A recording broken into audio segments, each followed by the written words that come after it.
అయ్య బాబోయ్, జరుంటే సచ్చేదాన్ని. ఆయన నేనెక్కడికి పోయేది? నా బిడ్డ కోసం సచ్చినా బ్రతుకొస్తా. చపాతీలు స్మూత్గా రావాలి అంటే ఇలా చేయండి. ఖచ్చితంగా ఎంత స్మూత్గా వస్తుంది అంటే పిండి కూడా స్మూత్గా వస్తుంది, చేతికి కూడా అంటుకోదు. అలా చేసుకోవాలా. మరి చపాతీలోకి ఏదైనా కర్రీ కావాలి కదా, ఈ కూర అయితే పర్ఫెక్ట్ మ్యాచింగ్. సో వాటితో పాటు ఈవినింగ్ స్నాక్స్ కూడా రెడీ. వారానికి ఒకసారైనా సరే ఇది ఖచ్చితంగా చేయాల్సిందే, చేయకపోతే అలా పేరుకుపోతుంది. సో వీడియో అయితే స్టార్ట్ అయ్యింది. లైక్ కొట్టేవాళ్ళు లైక్ కొట్టండి. మరి ఏం జరిగింది ఏంటి అనేది ఈ వీడియోలో చెప్తాను. మీరు కూడా జాగ్రత్తగా ఉండండి. ఎందుకు అంటే సీజను మామూలుగా లేదు. నాకు జరిగిన విషయము మీతో షేర్ చేసుకుంటాను. ఖచ్చితంగా మీరు జాగ్రత్తగా ఉంటారని ఇది చెప్తున్నాను, లేకపోతే అసలు చెప్పేదాన్ని కూడా కాదు. ఓకేనా? First of all morning tiffin చేస్తున్నాను. ఓకేనా? ఉదయాన్నే లేచి నేను నిలువ మోకాలు వేసి ప్రార్థన చేయండి. అక్కడి నుంచి కదలడం ప్రేయర్ రూమ్లో నుంచి. ఆ ప్రేయర్ రూమ్లో నుంచి కదిలిన తర్వాత నా దినచర్య అనేది స్టార్ట్ అవుతుంది. అంటే వేడి నీళ్ళు పెట్టుకొని తాగటము, తర్వాత వెజిటబుల్ జ్యూస్ తాగటము, తర్వాత టిఫిన్ సెక్షన్లో దిగటము, ఇవన్నీ జనరల్గా డైలీ జరిగేవే. అలానే చేస్తూ వస్తున్నాను. వేడి నీళ్ళు తాగేసాను, జ్యూస్ తాగేసాను. తర్వాత చపాతీ పిండి కలిపే టైంకి ఇది జరిగింది. ఈ ఇన్సిడెంట్ ఎలా జరిగింది అనేది కూడా నేను చెప్తాను. ముందు రోజుగా కూడా అంత ముందు రోజు మాకు వాటర్ వస్తాయి, కానీ ఆ విషయం మర్చిపోయి మేమేంటి అంటే బయటకు వచ్చేసేసాము. అంటే మున్సిపాలిటీ వాటర్ అనమాట. సో మాకు 3 బిందులు ఉన్నాయి. 3 బిందులో వాటర్ అయితే పట్టలేదు.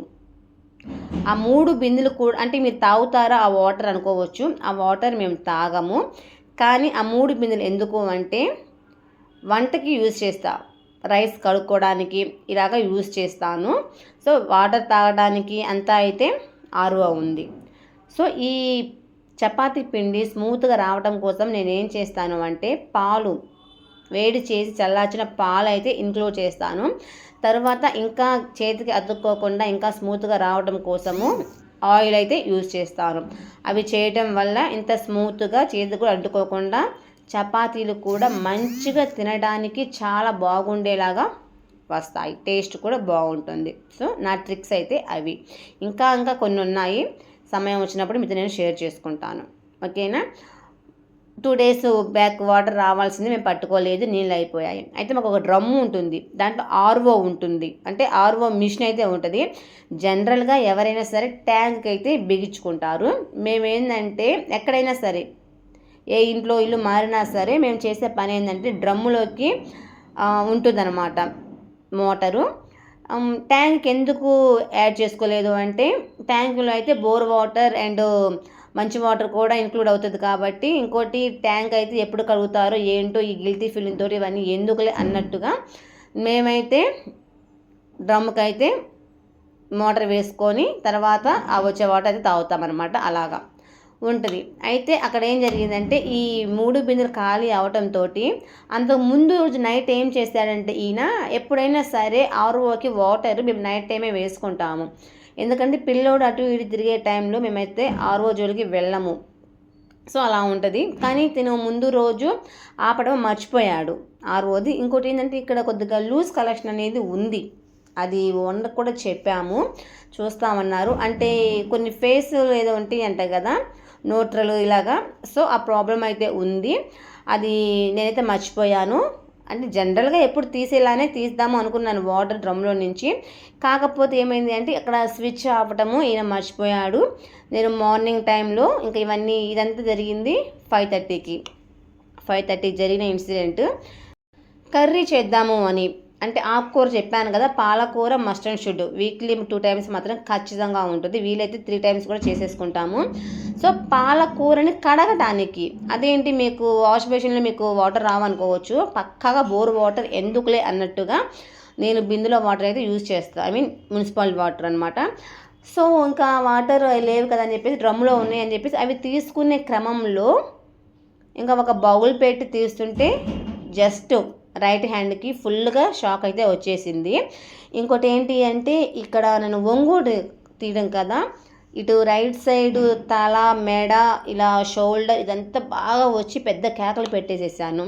కేకలు పెట్టిందంటే ఇక్కడ ఉన్నదాన్ని అక్కడ పడ్డారనమాట. అయితే మా వారు కూడా పెందలాడ లేస్తారు కాబట్టి తను కూడా మార్నింగ్ టైంలో ప్రేయర్ చేసుకుంటారు. సో వెళ్ళి అవతల పడ్డాను తన దగ్గర. ఏమైపోయింది ఏమైందని అనేటప్పటికి నేను చెప్పలేకపోయాను. ఒక 10 మినిట్స్ దాకా నేను కోలుకోలేదు. తర్వాత చిన్నగా లేచి ఏమండి ఇలాగ షాక్ కొడుతుంది, తనకు తెలియదు అసలు ఏం జరిగిందని కూడా తెలియదు. ఎందుకంటే తన పనిలో తనున్నాడు, నా పనిలో నేనున్నాను. కరెక్ట్గా చెప్పాలి అంటే తను పాలు కాగుతుంది పక్కన. నాకు అర్థమైంది. తను ఏంటంటే కాఫీ తన చేతులతో తనే కలుపుకొని తాగుతాడు. అంటే మార్నింగ్లో కొద్దిగా నేను బిజీగా ఉంటానని చెప్పేసి తనే అంటే తను స్ట్రాంగ్గా కలుపుకుంటాడు కాఫీ. తన చేతులతో కలుపుకొని తాగడం ఫస్ట్ నుంచి అలవాటు కాబట్టి తను ఆ పనిలో ఉన్నాడు. నేనేంటి అంటే షాక్ అలా అంత దూరం పడేటప్పటికి వచ్చి నన్ను గట్టిగా పట్టుకొని అడిగేటప్పటికి నేనేం చెప్పలేకపోయాను. ఒక 10 మినిట్స్ ఇదంతా అయిపోయిన తర్వాత అంటే టిఫిన్ అంతా అయిపోయిన తర్వాత లంచ్ చేసే టైంలో బ్రేక్ అనమాట నాకు. సో బుజ్జిగాడితో ఇలా ఆడేసుకున్నాను. అప్పుడు అనుకున్నాను, బుజ్జిగాడ నేను అదృష్టవంతురానో తెలియదు, నువ్వు అదృష్టవంతుడో తెలియదు, కానీ మొత్తానికి బతికి బయటపడ్డాను, నీకోసం చనిపోయినా సరే నేను బతికొస్తాను రా అనుకుంటూ మనసులో ఒక వీడియో అయితే ఇలా తీసేసుకున్నాను. నిజంగా నా బుజ్జిగాడి కోసమే మంచి జరిగింది అనిపించింది. ఇంకోటి ఫస్ట్ ఆఫ్ ఆల్ ఏంటి అంటే ఆ రోజు నేను మార్నింగ్ ప్రేయర్ చేసుకుంటాను కదా, సో ఆ ప్రేయరే నన్ను కాపాడిందని నేనైతే ఫీల్ అవుతున్నాను. నిజంగా థ్యాంక్ యూ జీసస్, నిజంగా నన్ను కాపాడినందుకు. సో అలా షాక్ అయితే వచ్చింది. ఇంకోటి ఏంటంటే బయట బాగా వెదర్ కూల్గా ఉంది, వర్షాలు కూడా పడుతున్నాయి కదా, రైనీ సీజన్ కాబట్టి. సో ఇలాంటివి జనరల్గా జరుగుతుంటివి, ఇలాగ షాక్ అనేది వస్తూ ఉంటుంది కొన్ని చోట్ల. సో ఇదంతా ఎందుకు చెప్తున్నాను అంటే మీరు కూడా కేర్గా ఉంటారు అని. అది ఇంట్లో కావచ్చు, బయట కావచ్చు. ఈ లేటెస్ట్ నేను మార్నింగ్ ఒకటి చూశాను. అంటే అది కరెంట్ పోల్ దగ్గర ఎవరో ఒకతను యూరిన్ పాస్ చేస్తుంటే కరెంటు పాస్ అయ్యి కూడా చనిపోయారు అని. సో ఇలాంటి జరుగుతుంటవి. సో మన జాగ్రత్తలో మనం ఉండటం తప్పు లేదు కదా. సో అందుకని నాకు జరిగిన ఇన్సిడెంట్ మీకు చెప్తున్నాను కాబట్టి సో మీరు కూడా జాగ్రత్తగా ఉండండి. ముఖ్యంగా చిన్నపిల్లల్ని జాగ్రత్తగా ఉంచుకోండి. రైతులు మీరు కూడా చాలా కేర్గా ఉండండి. మీరు లేకపోతే ఒక బతుకు అనేది లేదు. అంటే తింటుంటేనే కదా మనం బతుకుండడానికి. సో అందుకే అలా అన్నాను. ఇంకా ఆ చపాతీ పిండితోనే ఈవినింగ్ స్నాక్స్ కూడా చేసేసుకున్నాను అనమాట. సో ఫ్రెండ్స్ అలా అయితే జరిగింది అండి. ఇదంతా చెప్పడం ఎందుకులే అనుకున్నాను ఫస్ట్. కాకపోతే ఏంటంటే మీరు కూడా కొన్ని జాగ్రత్తలు తీసుకుంటారు. జనరల్గా ఎవ్రీ హోమ్లో ఇలా జరుగుతూనే ఉంటుంది.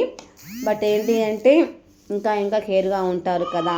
ఈ విషయము ఇంకా మా అమ్మ వాళ్ళకి కానీ, తమ్ముడికి కానీ, చెల్లి వాళ్ళకి కానీ ఎవ్వరికీ తెలియదు, చెప్పను కూడా చెప్పలేదు. అయితే ఇప్పుడు కూడా షోల్డర్ అనేది నొప్పిగా ఉంది. ఇదంతా జరిగింది ఎప్పుడు అంటే నిన్న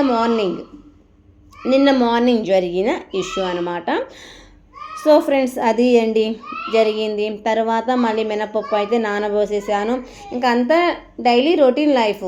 కాకపోతే పెయిన్ అయితే ఉంది మామూలుగాని. సయాటికా పెయిన్ తోటి నేను రైట్ లెగ్, తర్వాత రైట్ హ్యాండ్ ఇదంతా సఫర్ అవుతున్నాను. బట్ మళ్ళీ అదేదో అంటారు కదా సామెత, మూలిగే నక్క మీద తాటికాయ పడ్డట్టుగా అదే పెయిన్స్ ఉన్న పార్ట్స్ మీద మళ్ళీ అదే దెబ్బ తగలటము కొద్దిగా బాధ అనిపించింది.